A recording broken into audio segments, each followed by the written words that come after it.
civilization of two planets could be identical? I don't know. That specific variety of geraniums is only 50 years old on Earth. Is it logical that they should develop in Mars? How about that porch swing and the piano and beautiful Ohio? Why, it's impossible. Captain Black, this looks like the town I was born in. Well, it looks like my hometown, too. I thought of something, sir. It's the only solution. Maybe we're not the first ship to reach Mars from Earth. Don't be ridiculous, Lustig. Oh, how else can you explain it? Suppose some scientists got together. They invented some spaceship and planted a colony here. That's the only answer. That's impossible, Lustig. Been space travel, it couldn't be secret. Do you have any idea what ships cost, what industrial power is needed? No, there's got to be some logical reason. I think perhaps we might find out, Captain. The light just went on in that house. Kingston, cover that door with the machine gun. Aye, sir. All right, come on, Horst. We're going to ring that doorbell. There's got to be a scientific answer to all this.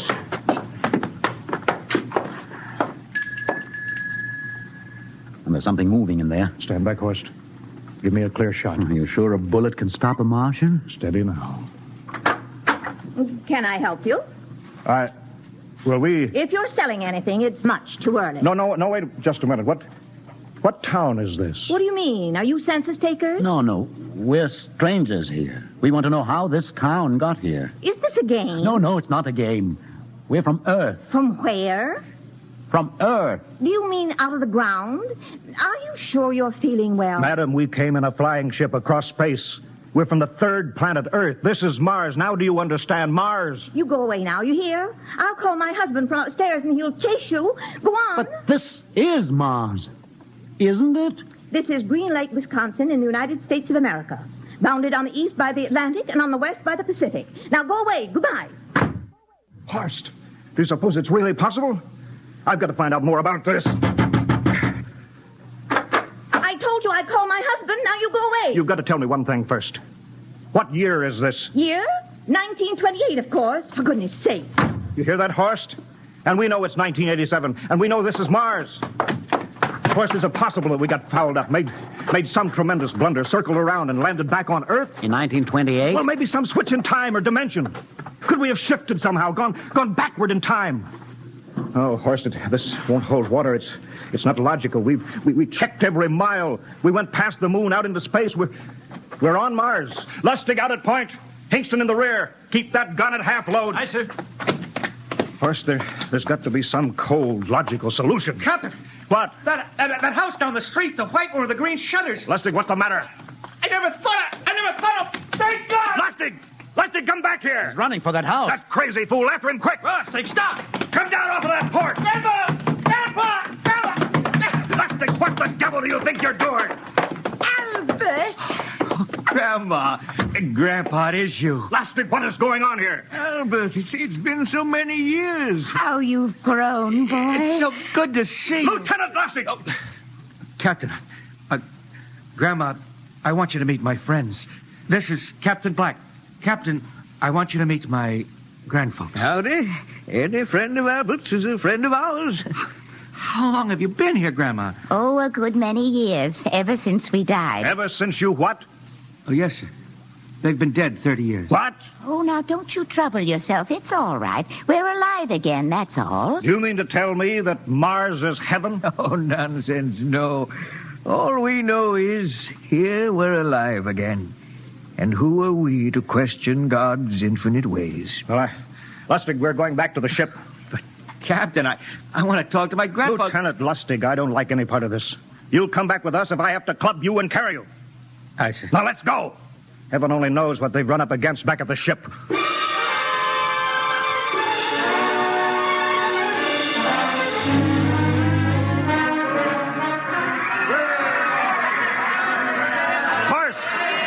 Crowd around the ship. Looks like we're being welcomed with a celebration, Captain. Celebration! They've abandoned ship. Every port is open. No guard set. You masters! Hiya, Captain.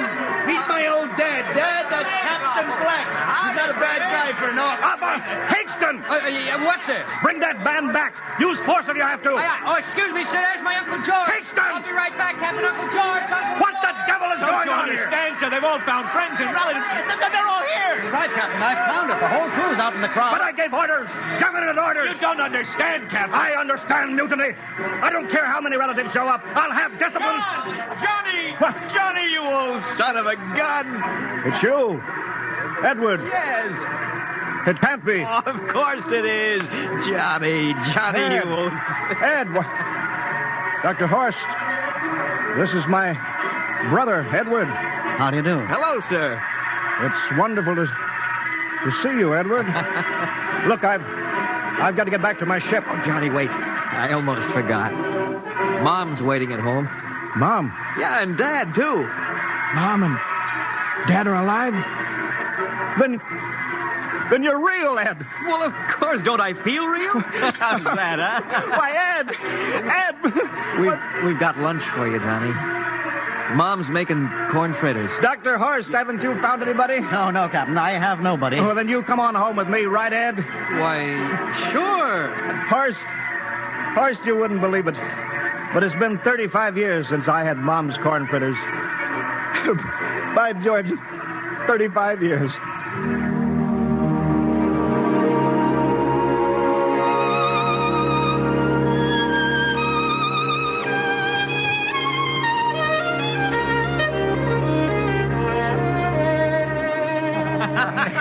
And there's plenty more in the kitchen, so don't hold back, Johnny.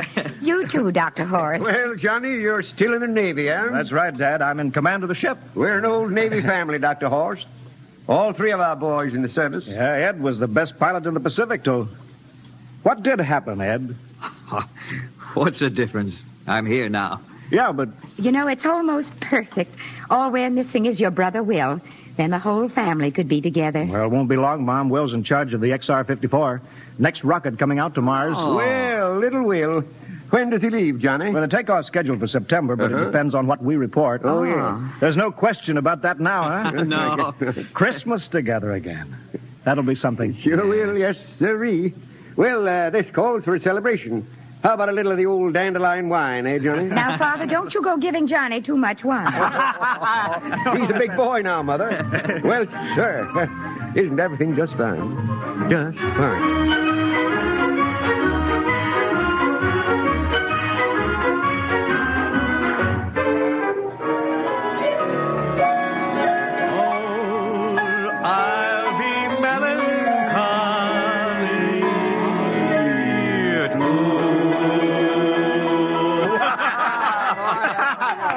Play that one again, will you, Ed? Oh, sure.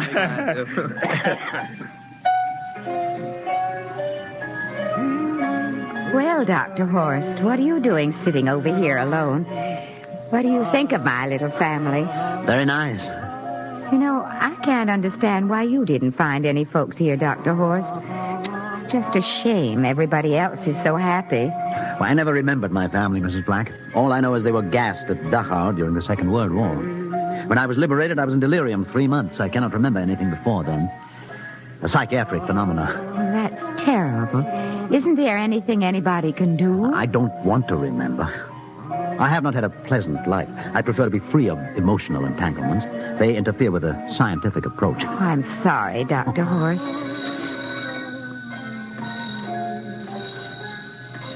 Oh, I'll get it.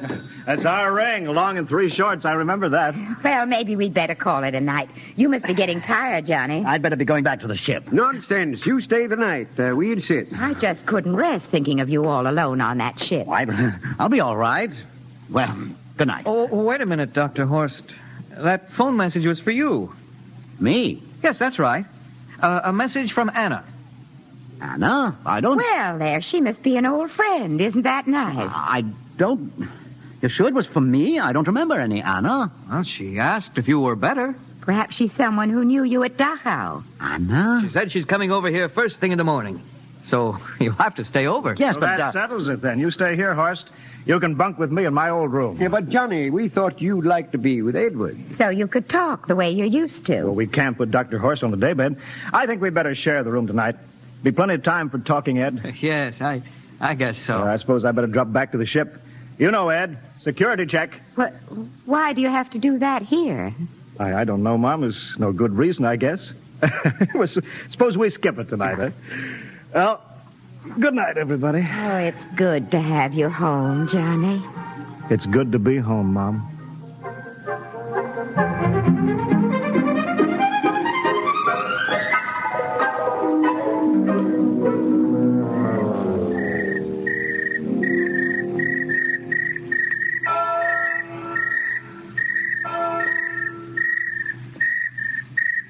Black. You asleep? No, I've been thinking about what we were expecting. Green-skinned Martians. All the time there was only Mom and Dad and Edward waiting. That's funny what tricks your imagination can play on you. Well, I guess Mars is heaven, Horst. You know, I've been thinking about Martians, too. Captain, just suppose there were Martians, and they saw us land, and suppose they thought of us as invaders. What would be the best weapon they could use against our atom bombs, huh? I don't see what you're getting at. They would want to disarm us first, huh? To wipe out all suspicion, to make us feel at home. Captain, suppose this house isn't real. Suppose the people are just images, stolen from our own memories by Martians, created for us by telepathy, hypnotism. Oh, that's the craziest theory I ever heard. Maybe that's why there was no one for me. Because in all my life, there is no happy memory, no real loved person, not even my mother. I don't remember her. Only the piles of rotting corpses at Dachau. There was no happy emotion for these people to recreate. How about that phone call? Anna? Yes, Anna.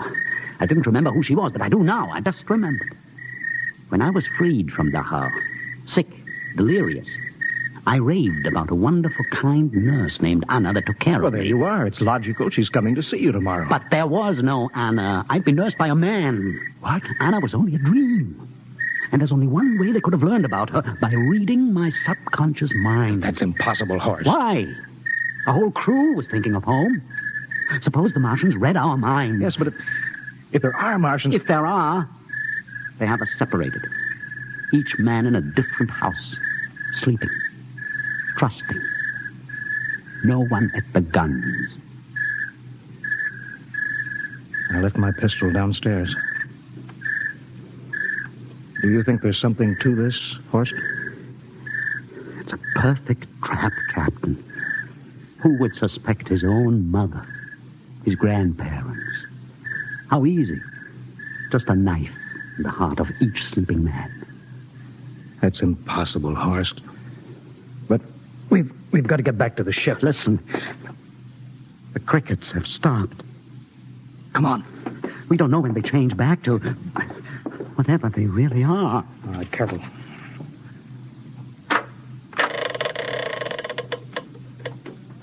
Where are you going, John? Ed, we wanted a drink of water. That's all, Ed. You're not thirsty, John. You don't want a drink. Look out! You don't want a His drink. face!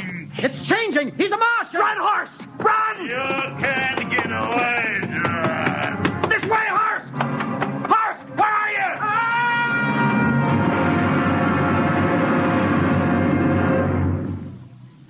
Hello? Hello? Can you hear me, Earth?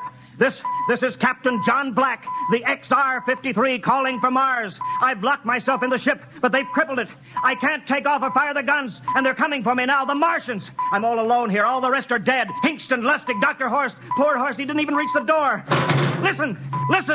They're trying to break through the hull. Edward and Mom and Dad and all the folks, but they're changing now. They're melting and changing back into... They're Martians. Can you understand? Martians, not men. They make us think that Mars was heaven and we fell into the trap. Can you hear me, Earth? You've got to stop the next rocket. Listen, tell my brother Will. Tell my brother not to come. They'll trap him, too. They'll kill them all. Hello? Can you hear me, Earth? This is John Black on Mars. Hello, Earth. This is John Black on Mars. Hello, Earth. Hello,